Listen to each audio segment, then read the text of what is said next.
highlights. And that was a ripping start again by Shane van Gisbergen. Now, yesterday he didn't make a great start, so he certainly cleaned that up.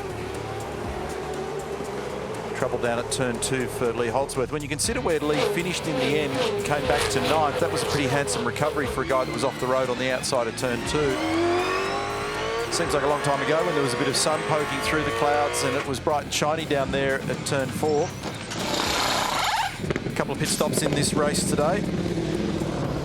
Nicely managed at the Red Bull Holden racing team by Shane van Gisbergen. Came out with Fabian Coulthard. This was fabulous. Two of them locked in combat. Fabian getting the upper hand. But there was no doubting the pace in that Commodore today. Van Gisbergen was able to put together a very positive move at the end of the back straight. Snuck up the inside and was really in a commanding position, particularly later in the tyre life. He looked pretty strong.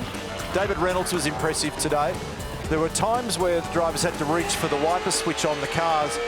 We thoroughly enjoyed this battle between the two of them that went on for quite some time. Started at turn 4, went up to 6, out of the last corner, and then they're at it again down at 1 and 2.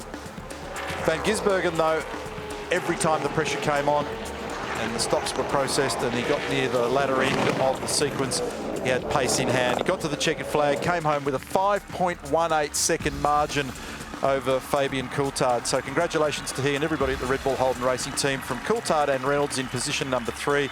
The great news is we get to do it all again next weekend. The WD-40 Super Sprint from Phillip Island. Join us then. Going to be great.